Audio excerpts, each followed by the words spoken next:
After a certain period of time in the finance industry, I started realizing that I was just an ignorant child that didn't know anything about financial literacy. I was born into a system. My parents didn't educate me. There was no financial talk. Everything's taboo. When it comes to money and talking about money in the African community, we shy away from it. We are represented. We are represented. We are represented. Welcome to Represented, the podcast. I'm Aniki Shuru, racial equity coach for online business owners who want to be intentionally inclusive by building a business that is racially equitable. I created this podcast to normalize a conversation around racial inclusion so that fear is no longer the barrier that gets in the way of doing this work. This isn't about perfection, it's about progress. Whether you're taking your first steps or you're well-versed in the journey towards racial equity, this space is for you. So welcome home, friend. Let's get started. From coast to coast, around the globe, we are represented. We are represented. We are represented. June 30 is just around the corner, and that means it's the end of financial year soon. To mark the moment, I'm offering something really special, 50% off my signature program, Represented. This is a program where I support online business owners on their racial awareness journey so they can build businesses that are intentionally inclusive from the inside out. And right now, we're not just navigating inclusion, we're navigating it in the age of artificial intelligence. AI can be a brilliant tool, but let's face it, it's not neutral. The more we rely on it to streamline our systems and support our content creation, the more we risk building bias into our businesses without even realizing it. That's why Represented now includes guidance on how to use AI ethically and inclusively, while still holding space for the heart of this work, racial equity. When you join by 30 June, you'll save $1,000. You'll get instant access to the pre-work module and be all set for the next round in October. So, if you've been wanting, or rather waiting for the right time to do inclusion work in a space that's been lovingly prepared with outstanding resources tailored to online business owners, this is your moment. All the details are at anikishuru.com/represented, and the link is in the show notes.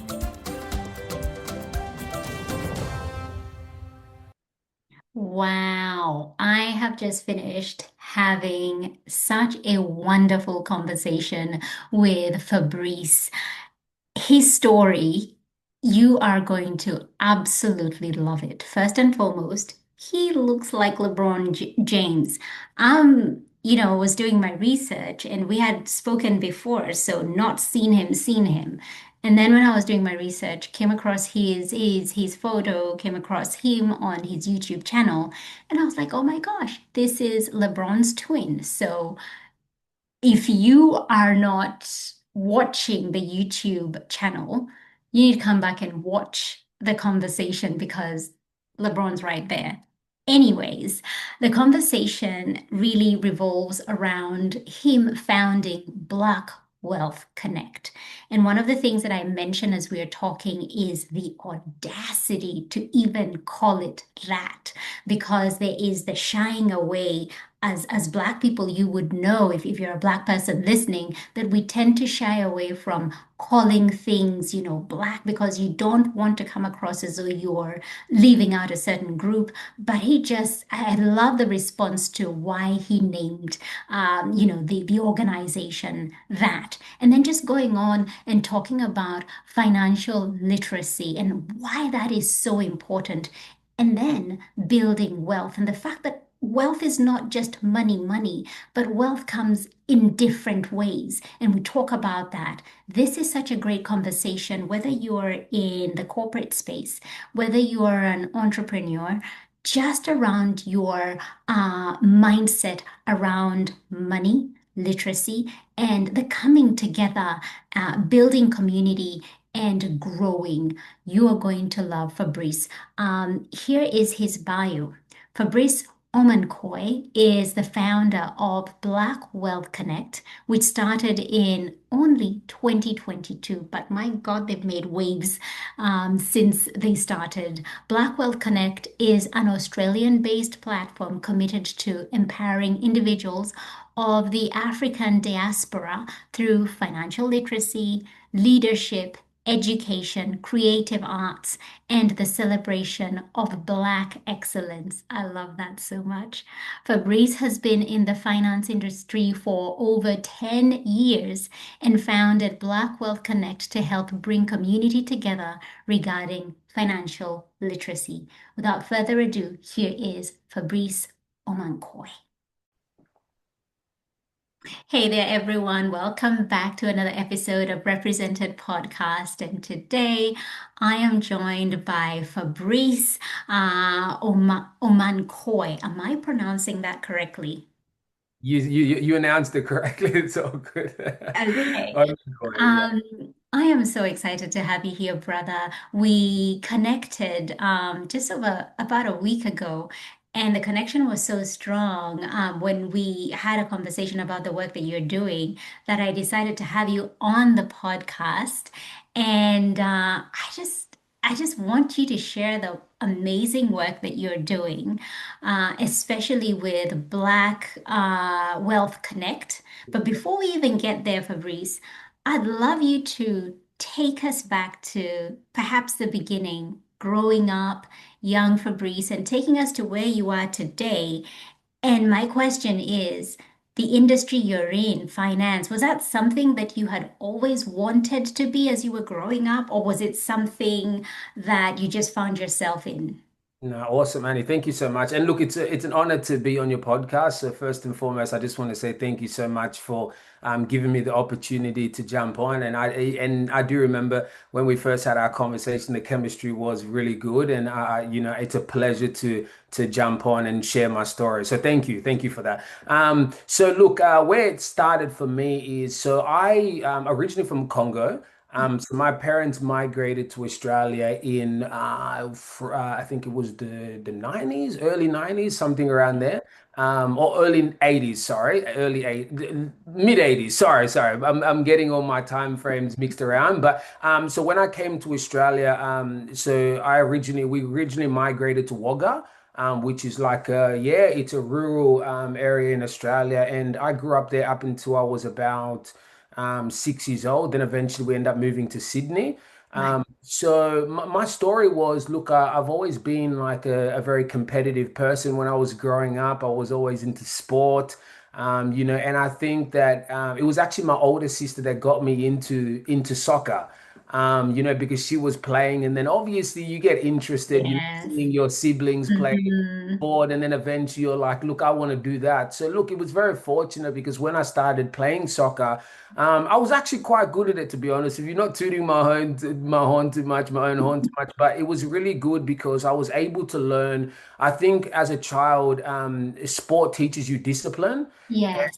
Through discipline, I was able to, as I started growing up, I went and played a bit of professional football, and then eventually I ended up going to places like France, tried out for a couple of teams. So I went quite far. And going back to the discipline part, I think that really taught me a lot about how I was able to manage my life, and it also takes me to where I'm about to go in terms of like my position right now within the finance industry and all that. So I will always say that it really gave me the discipline to even be able to manage stuff like finances and things like that. And then eventually, look, so that was really my story growing up. My parents, they originally from Congo, they didn't know too much about financial literacy. So they're migrating here. They were caught into the 9 to 5 trap, not understanding anything about how interest works, credit cards, home loans, so that we all fell into the trap of not understanding financial literacy because them coming from Congo and not that's not the way they grew up, and then moving into a Western society. I think that was one of the things that obviously they didn't have access to. So my life is really like that. And then eventually my mum is the one that got me into finance because she was like, look, Fab, like, and because my curiosity was always around how do people own stuff like property, cars, and all that. So I was always a very curious child, as I said. So, and then eventually I got into banking because my mum's like, look, you should try it out. Went into banking. And then eventually, like, look, we're going on to nearly 12 years later. I've been in the finance industry. I've learned a lot and I've applied those skills into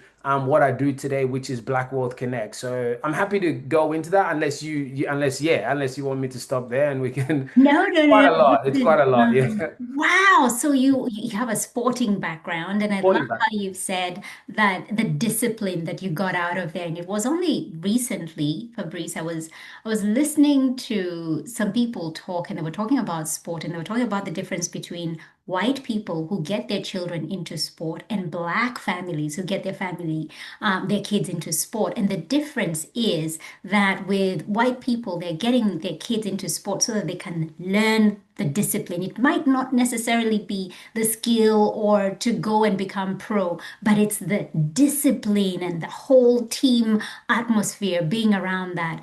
And with black families, it's like you gotta go pro, you gotta make it, you gotta, there's that push. And if you don't, then it's like you failed. You haven't amounted to much. So very two different mindsets there. And I find it so interesting that you've said the things that you were able to take away and the strength of an African mother. Just hearing your mom saying, oh, look into this industry, get into this and pushing you and kind of guiding you along the way. That speaks a lot to, our ties as Africans and how we're brought up. Yeah, yeah, yeah. No, definitely. And I think it was, because my mum was always the person I felt as though was really interested more into financial literacy. My dad he's a business person, Mm, understands business quite well. But in business, I'll always say that my dad didn't have, sometimes you can be very skilled in understanding the way business works, but you don't have all the attributes, you don't know how to do spreadsheets, do yep. budgets and everything. We don't have everything, So my mum was always the financial literacy person wanting to know, look, buy your own house when you're younger, make sure you pay off things. So she was somebody that was really trying to push us kids to be able to own assets. So I think that's the reason why now when I think back is like, okay, get into banking. She encouraged her kids to get into banking and get into that finance industry for us to better our lives. Yeah. Yeah. And I was looking through Black Wealth Connect, and even just the name itself, I remember coming across it, quite a few years ago. And the first thing I thought, Fabrice, was the audacity. There's Yeah. just so much audacity to call it that, Yeah, I yeah. think in Australia, we tend to shy away when it comes to matters to do with race Correct. and specifically calling things what they are, black. Correct. Yeah, yeah. We tend to shy away from that. So, talk me through how you came about founding Black Wealth Connect and even just having the courage to call it what it should be called. No, I love that question, Annie. Thank you so much because I have been asked this a few times, and I love this question because it kind of gets me to explain to people why I came up with that name. But basically, I'll just start with the Black Wealth Connect and how it was birthed. So I made a lot of mistakes financially when I was growing up. Very, very ignorant mistakes. It's all about showing off. In the black community, we like to show off. We don't have our Yeah. finances correct, but we will rather show people that we can pull up with a BMW or we can pull up with a Mercedes Benz and look a certain way. But I quickly understood when I got into the finance industry that it was the opposite way around. So it's actually supposed to be that you're supposed to own, houses and assets, and then the cars and all that actually come later because you can use stuff like equity to purchase your car. So, we get taught the opposite way around, and I think it's just like a status thing because in our community it's all about status, So I quickly realized going into the bank that I had to change my mindset. So my mistakes and everything that I made, Black Wealth Connect was birthed because after a certain period of time in the finance industry, I started realizing that I was just an ignorant child that didn't know anything about financial literacy. I was born into a system. My parents didn't educate me. There was no financial talk. Everything's taboo. When it comes to money and talking about money in the African community, we shy away from it. Yeah. So I was just, yeah. So for me, it was just more around all the mistakes that I had made when I was younger. I took that, and then now I created Black Wealth Connect because I want to give back to the community, and especially give back to the younger kids with my knowledge in finance and my mistakes. I want to teach them about, when you go out and get stuff on Afterpay, what does it mean for you? When you take out credit cards, what does it mean for you at a young age? Because at a young age, there's so much temptation. You want to buy the nice phones. Look, there's an iPhone coming out every single year. Like, how can you keep up to the iPhone? You're taking out plans, you're taking out all this stuff. So it was really just to be able to teach the younger kids about like some of the mistakes that I made. And through that, I started a podcast, a financial Black Wealth Connect podcast, where I was talking to Black experts and people within the finance industry to give back their knowledge. So finance is, even though finance, there's, people always think about money, but there's so many parts of finance that we don't know, whether it's just a financial literacy part, whether it's, buying it all falls into the same thing, but buying a house, what does it mean? Deposits, all this stuff. So yeah, that's really why I started it, just based off the mistakes that I made. But the name itself, it's interesting because I actually didn't think about all this stuff. When I came up with the name, I was just like, what can I call it? Then it took me time. Originally, I named it Black Wealth Australia. And then I'm like, you know what? Like, I don't want to call it Black Wealth Australia because I want to make it a global thing. Mm. I want to touch more than just Australia, especially Yeah. if there's so many Black professionals around the world, how can I actually bring them together? So it eventually, the Black Wealth Connect actually means the Black wealth of knowledge, because knowledge is shared. So it's not just money, right? Money is tied into Black wealth, but then it's the wealth of knowledge that connects us. So it's Black Wealth Connect. And look, the Black itself, I just didn't have any shame. I just said to myself, look, if I'm going to make a statement, I'm going to create something, it's going to be bold and powerful, and people are going to be able to recognize when I post something that it's Black, it's going to hit them in the face. And at the same time, too, just quickly to wrap it up, it's like I do when I created Black Wealth Connect, I also opened it up for every race to come in and see what we're doing, because there's a platform. Even though, like, you look at Forbes, you look at all these things that exist, and then people are being showcased about their professionalism. I wanted to create something where people know straight away, if it's Black Wealth Connect, then they're going to connect with Black professionals. Mm. So it was just more about boldness. Yeah, I didn't really care. Wow. Oh, so powerful. So, Yeah. so when did you begin this? I started this in 2022, and it was just through having a conversation with my wife. And then we were bouncing ideas off each other. And then from there, I'm just like, oh, I'm gonna call the first Black person that I know that I've worked with for so many years. And I'm like, are you gonna jump on this podcast? As soon as I shared to him the story, he was so in love with what I was trying to create. And it gave me that reassurance that, look, what I'm creating is something positive. And then from there, 2001, 2002, it kicked off. And then we did our first podcast in 2002 in May. 2002, 2003. What are we in 2003? No, I think 2003. Sorry, Yeah. 2003. My Yeah. apologies. And you've gone on, you've had summits, you're coming to your third summit, which we'll talk about in a little while.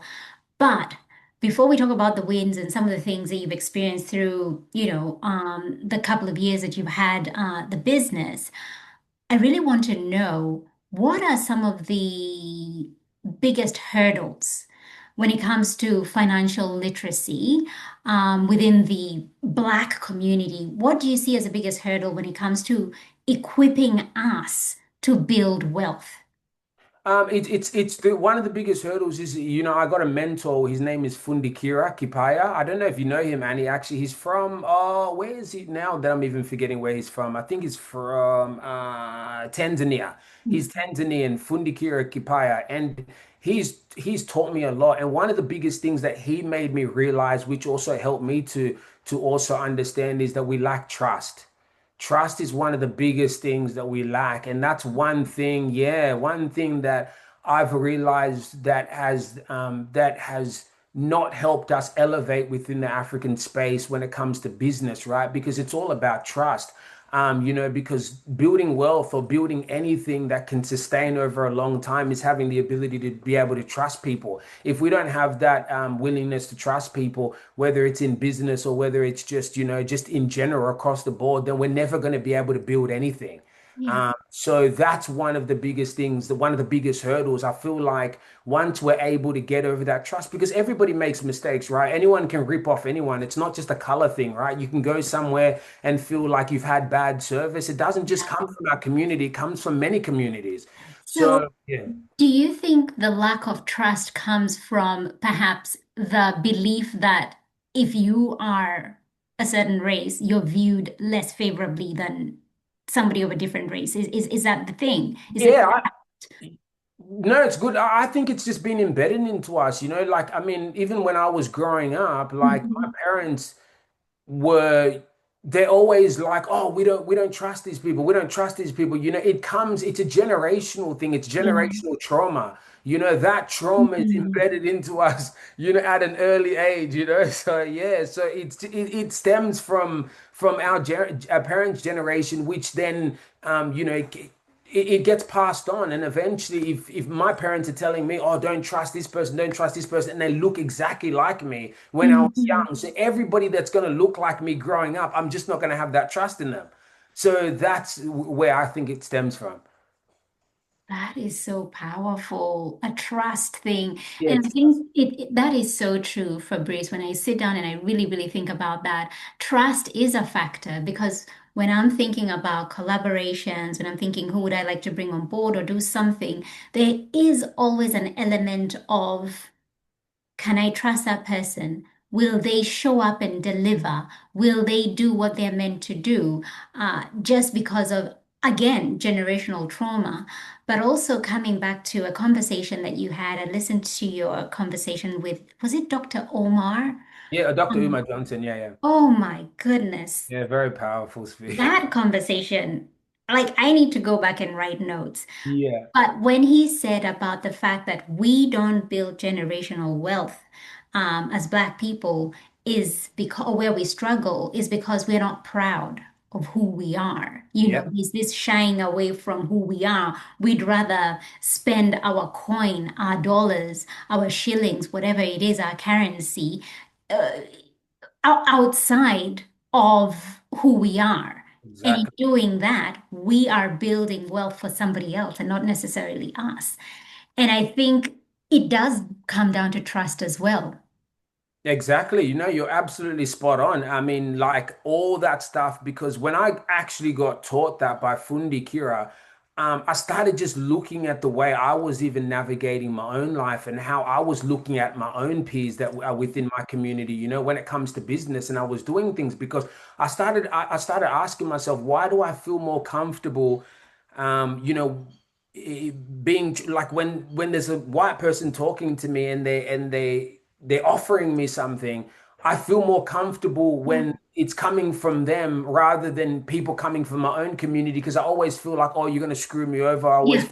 and you know what I mean? And that was in, like I said, that's been embedded in us ever since I was younger. So I think it's just about changing the mindset. And I think that what Dr. Umar said was very powerful, because it's like, there's a lack of us loving ourselves. Why is it that we look outside of our community to get validation? Like, we have everything within our community. And I think that comes back to Black Wealth Connect, Mhm. why it's like, we don't need to go outside of our community. It's not like a race barrier thing, but it's like we have all the services in our We community, and do. every other community does that. There's nothing wrong with it. I look at, for example, the Pakistan community. I work in finance. They're very dominant in that space. They're very, if they want to buy a house, they tend to, and this is for people that are like that are into the property world, but if they tend to buy a house, they will do their finance through a Pakistani person, and then from there there'll be a Pakistani person that does the valuation when it comes to the value. So it stays all in-house, you know, and that's the way they manage their things. So I think to Dr. Umar's interview, it was amazing to hear him talk because it just showed how much of a lack of trust we have towards each other. And that's why you see that we're staying more stagnant than other communities. And so, what do we then do to build that trust? Because as much as we do feel how we feel about the lack of trust or not being proud about our heritage, I also feel like it has also been confirmed. You have either worked with somebody who has let you down, Yeah, who yeah. has, screwed you over, and you're like, I knew this was going to happen. And so it kind of confirms it. And I remember even when I lived in Perth, where there's a huge Kenyan community, you put events together and people don't respect time. Something Oh, as simple as time, Fabrice. yeah. The event begins at midday. Yeah. People are not there at midday. It's an African event, and you're like, it starts even weddings, something as important as a wedding. But if it is a white Australian event Oh, that is yeah. beginning at midday, if it is a wedding that you're attending for a white person, you will be there on time. Exactly. So it is experiences like that that just let you down Yeah, when yeah. you're like, I don't know what it is with our community. We just don't take each other seriously. There isn't Correct. professionalism. And so when you're thinking, okay, I'm going to branch out, I want to collaborate with this person, there's that hesitation. Unless I know you personally and I know you to be professional, and that when I say that this podcast starts at this time, you will actually be Yeah, yeah. on the other side at this time, or I will call you at this time and you'll be there. Um, we let ourselves down in that way. Has that been your experience? Yeah, look, I think we've all had that experience, right? We've all had that. And we've all and you know, I'm not going to be a hypocrite and say that I haven't fallen into that trap multiple times. I've had weddings, I've rocked up when it's 12 o'clock and I'm getting there at 2 o'clock. Yeah. We always almost don't want to be the first. We don't want to be the first people showing up. You know, we want to come in and show people. You know, it's all about status. You know, but that's what my mentor always tells me. It's all about status. It's like when we walk in, we want people to see us. We don't want to be the first people there. So it comes back to a status thing. But I think to your question about like what can we do to change it, I Yeah. think it's just really all about mindset. You know, it's like okay, so you know we need to it all comes back to like I said loving ourselves too. Like I mean the way we show up for other communities we need to show up for our own community. That's discipline. Yeah. You know, and discipline is something that needs to be that we need to take more serious. You know, if you're raising a child or you're you know the values that you're teaching your child and things like that, you also need to be able to carry the same values. So it's the values that are in our community that we need to take more serious. And I think really it just comes down to the individual themselves, Mhm. like how serious they want to change things. I always say this, and it like you can't change everyone.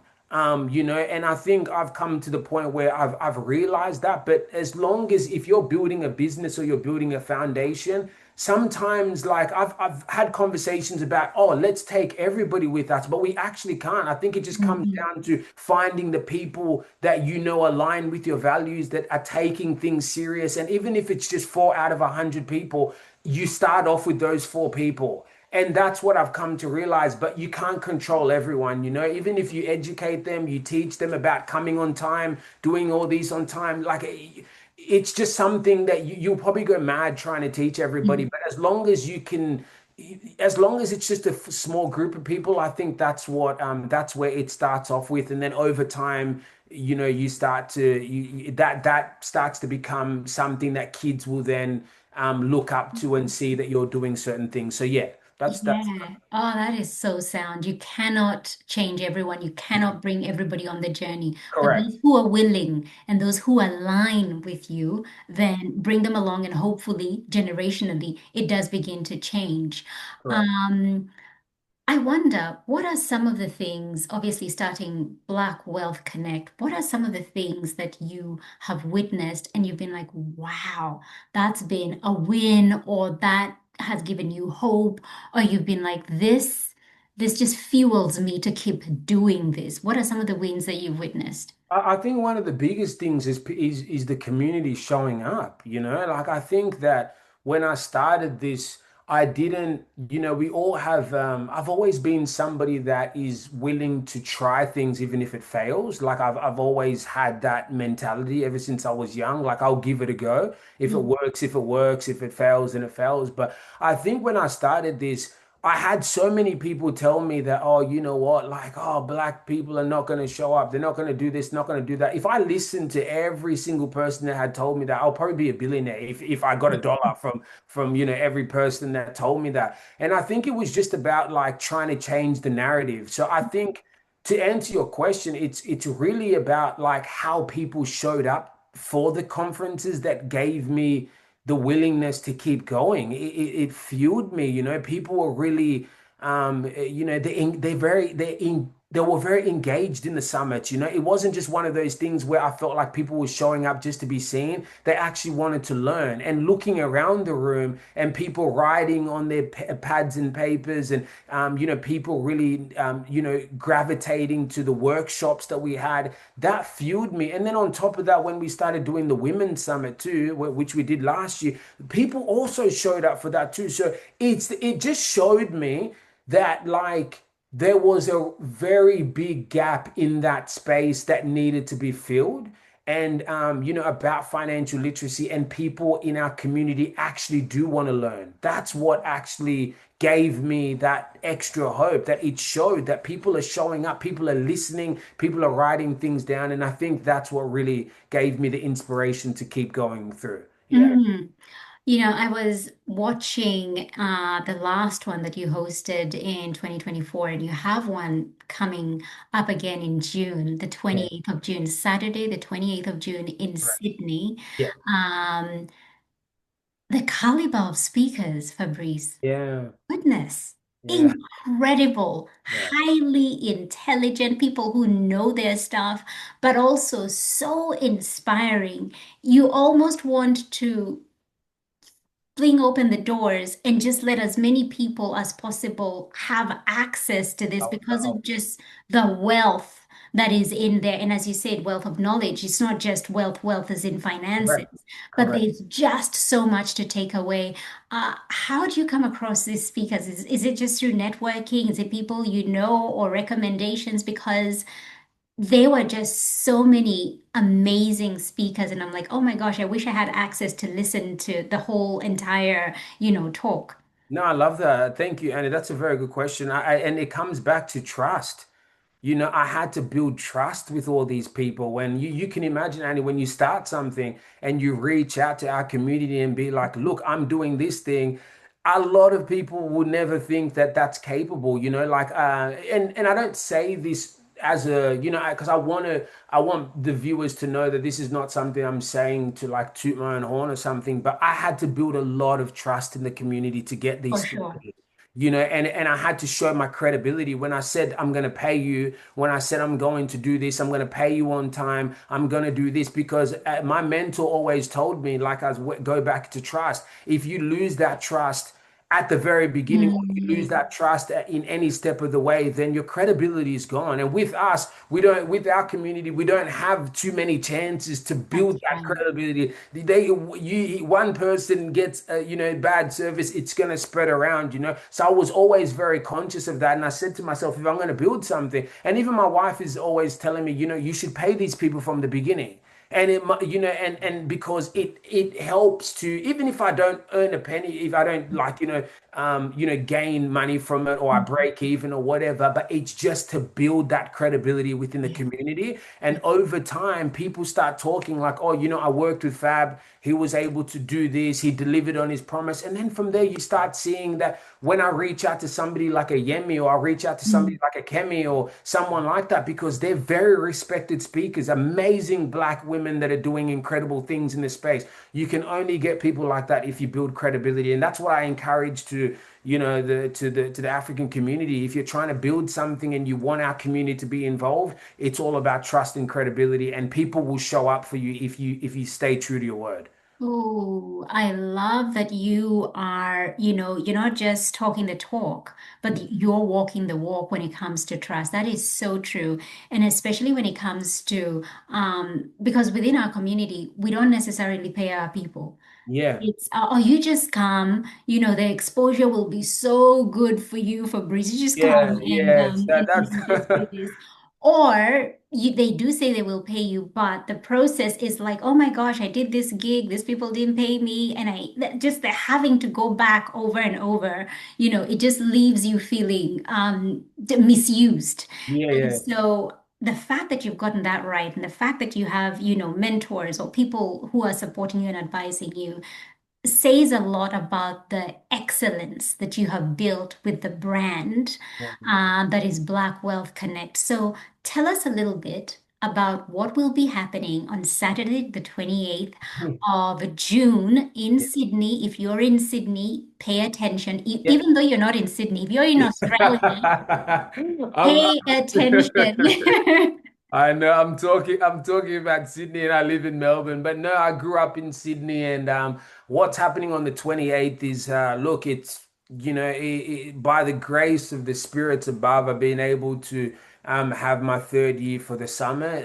It's very inspiring, and I think it's a day of networking. From the beginning, it's always been a place where people come and they nothing but good words from the summit. People feel comfortable. People are able to learn, network. Some people don't even realize that there's that many people that they can connect with professionally in Sydney. So just being able to create that space. So that's really what's happening. It's going to be a web. It's going to be not a webinar. It's going to be a. It's going to be an event that starts from 9 a.m. to 5 p.m. Doors open at 9, and the conference starts at 6 at 5. Sorry. The conference starts at 10 a.m. And basically, the day is just going to be full of amazing speakers. There's going to be three keynote speakers, one talking about property, one talking about leadership, and then the other one's talking about Aminata, talking about her journey and where she came from and how she was able to break from the refuge, the refuge camp and all these things. So it's going to be a very inspiring day. Workshops around financial literacy. Then there's going to be not podcast. There's going to be a panel full of amazing speakers. So really, it's just a very impactful day. And yeah, if you're around, please come through. Anybody that's listening to this, and and look forward to seeing you there. Mhm. Highly, highly recommend. These are things that are gems for our community. We don't have access to events like this. They're so Yeah, rare. And yeah, so when they're available, do everything you can to be there and be in that room, because sometimes all it takes is just being in the room, yeah, being in that energy, and you don't know what it can do for you personally to ignite you, whether it is within your career in the corporate space or your entrepreneurship, whatever it is, just being in the room with people who are inspiring, people who are making things happen. There's an energy, shift, there's an energy exchange, and you just have to be in that room. yeah, And Fabrice, it's not just the summit, it's not just the podcast. yeah, You've built a community, you have a membership. Talk to me about the other elements that yeah. are part of Black Wealth Connect. And I know you've got some merch as well. Yeah, yeah, I've got the whole lot, and yeah, but no, I love you. I love that you did your research to make. No, look, so so we have the membership program, which we're still in the look. It has launched, but we're just restructuring some things at the moment. So we're also in the process right before the summit. There's going to be the Black Wealth Connect Hub, which is a directory. So the directory is actually going to be something where all the businesses in Australia or globally, we want to start off more with Australia able to Yeah. list their businesses there if you're a black owner. And through that, if people are looking for different services, whether it's health, rest, food, all that, it's all going to be on the Black Wealth Connect hub. And then it's going to be a directory depending on which state you go to. So if you're in New South Wales, you can see all the restaurants, the health industry is owned by black people, and that's going to be launched before the summit. So that's called the Black Wealth Connect Hub. And then we do have the membership program, which we're restructuring. But the membership program is going to be designed because we're putting together financial literacy courses. So people are able to get access to courses. If you're just starting your business journey, there's going to be courses that cater to business startups, how to save, budgeting. So there's really going to be all that stuff around financial literacy and education. Not even just that, right? There's going to be things like personal development. There's going to be everything that is connected to mindset, because in order for you to be able to gain wealth in any capacity, your mindset needs to be on par. You need to be able to think a certain way, feel a certain way. We're even going to get into the health industry about, running and fitness and all that stuff, because that all ties into your mindset. So yeah, big stuff in the membership program. Yeah. Ooh, that sounds incredible. And one of the things that I love to ask my guests as we wind down now and get to the end, um, if fear wasn't a factor, Fabrice, how do you think you would show up more for your work or in your work? If fear wasn't a factor, Yeah, like how if would you I? removed fear, if fear wasn't there, you're not feeling like, oh, can I do this? Or, oh, this is so bold. How do you think you'd show up? It's a very good. Oh, well, that's a good question. How would I show up if there was no fear? Um, I think I will probably be, me personally, I will be relentless because I already operate. So don't get me wrong, I already think about things that are going to go wrong when I start it. So there's that element of fear. But Yeah. if that just was not a part of me, oh my God, I'll probably be starting a business and doing things every day. So I need to. So I think to, in response to that, I think fear also helps you navigate your some decisions that you make in a positive way, even though fear can be looked at as like a negative thing. But I think sometimes having fear also allows you to make conscious decisions. Mhm. But if I did not have it, then definitely I'll probably be starting 50 businesses. I'll be out of control and I wouldn't know what I'm doing. So yeah, so That's such a good spin of how fear can help, how fear can act as an aid for you. Somebody who's listening, who's watching, they're like, "Gosh, how did Fabrice get there?" I've had this idea, I've had a dream to do something, but I still haven't stepped into it, or I'm doubting myself, or I'm in the corporate space, but I'm really very, very much wanting to do something, but I'm holding back. What advice would you have to that individual who's listening, but they still haven't taken that plunge? Yeah, definitely. Look, I think fear's a good thing. I don't think I've never looked at fear like a negative thing. I think that whenever you're starting something, it's okay to operate off a place of fear because but it's just how you use the fear. Like, so for example, my advice would be to people that are starting businesses that have that fear, that fear factor, or just are thinking about, oh, if I do this, it's going to fail. I think you just need to understand that there's millions of people in this world that are starting businesses that are going to fail. But you need to have that mindset that, look, okay, what is this fear doing for me in this moment? Is it just stopping me from being able to start to create a logo? Is it because it's how you got to understand where the fear is coming from, because some people have different elements of fear. Some people are like, oh, I'm ashamed with how people are going to look at my business, or I'm ashamed with what my family is going to think about me, or tap into whatever that fear element is, and then Mhm. look for ways to, even if it means that you need to speak to people, like, get a mentor, get somebody to help you overcome that stuff, because sometimes people can't do that on their own, and that's okay. So my advice would be, if you're feeling like that and you have a good idea, maybe reach out and speak to somebody that get guidance. There's people online, there's counselors, there's people, and then from there you can figure out how to manage that fear for you to achieve great things. Because even people like all your celebrities that you look up to, or people that are doing major things in the world, they have a lot of fear. They're anxious people. I know people, and I don't mean to ramble on, but I know people that are very, very successful that still operate off fear. They got millions of dollars and they're still fearful. So if that's somebody that's successful that operates off fear, and then you're not successful yet, but you're operating off a fear. So you got to understand that everybody has fear, but it's just how you are able to manage that fear and overcome it. Wow, absolutely. That is such sound advice. That is really solid. Yeah.